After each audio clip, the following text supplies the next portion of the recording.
welcome to the channel. If this is your first time here, my name is Jay. I'm a 19-year active duty Green Beret and I'm getting ready to retire, all right?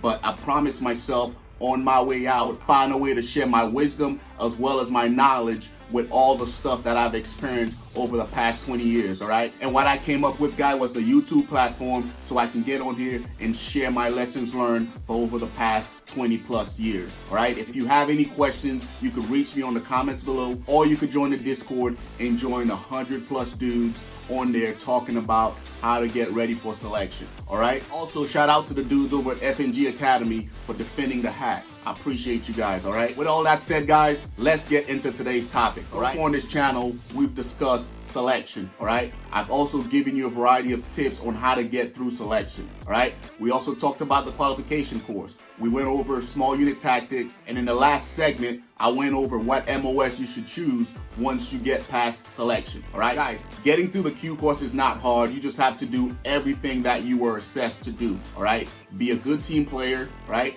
Help out your buddies when they need it, and keep your integrity intact. You do all those things and you should have no issues making it through the Q course, all right? But let's fast forward a year, all right? So you've gone through selection, you've gone through the Q course, just graduated, you've taken 2 weeks to celebrate, and now you're at your operational group and you're getting ready to enter your team room, all right? Before you step foot into that team room, I want you to know that all the Q course did was give you a solid foundation. All right, now it's time to start building the actual structure of that building. All right, I also want you to understand that from the moment you enter that team room until you receive your team equipment, you're an FNG. All right, if you don't know what FNG stands for, then you need to check out FNG Academy and they'll break it down for you. All right, guys, I also want you to understand that the first 6 months as an FNG is crucial for your special operation career. Those 6 months will determine whether you get a team and you find yourself a home, all right, or if you're going to be bouncing around from team to team for the next 3 or so years,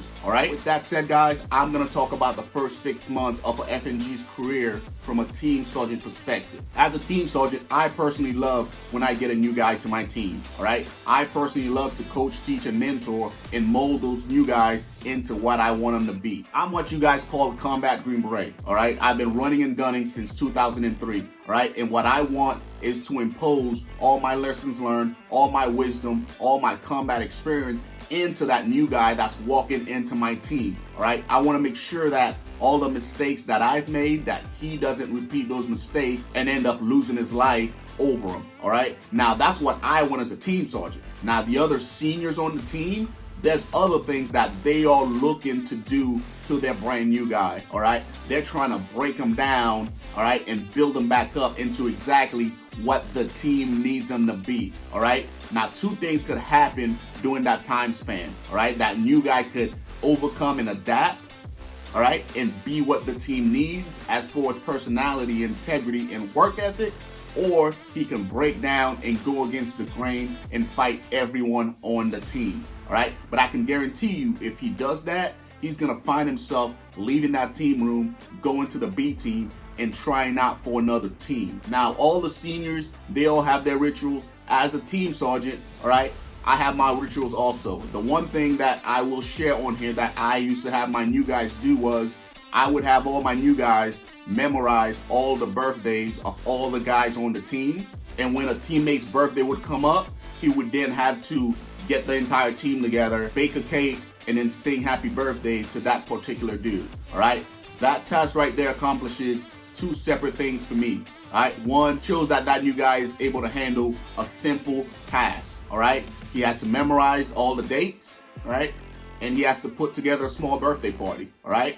2, it shows me that that guy is willing to do what it takes to stay on the team. A lot of guys will get embarrassed by singing, you know, another dude happy birthday by himself, right? But the new guy that's willing to do that shows me that 1, he has humility, and then 2, he's willing to do whatever it takes to please me and the rest of the guys and earn a spot on the actual team, all right? You'll be surprised on how many guys out there won't complete that task to standards. And the one that don't are the ones that I tell to pack their stuff and go find another team, all right? Guys, so it's the end of the 6-month probation period, all right? A new guy would then get pulled in by myself and the rest of the team.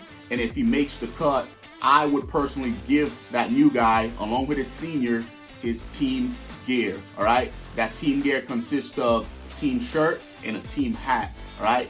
That little ceremony right there means a lot more to a new guy than earning his actual Green Beret, all right? It signifies to that new guy that he has 11 or so brothers that he can call on whenever he needs them, all right? As a team sergeant, once I give that new guy his team equipment, I own him, all right?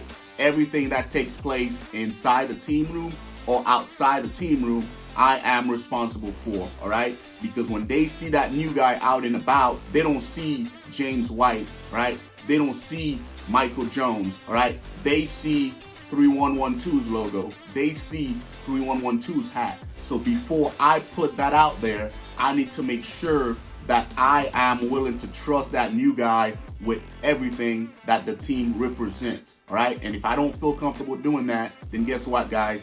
He's not gonna get his team gear. That, in a nutshell, guys, is what you can expect the first 6 months to look like once you get to your group and once you get to your team. If you have any questions or if you want to share an FNG experience, leave it in the comments below, all right? I appreciate you guys watching, and I'll see you guys in the next video.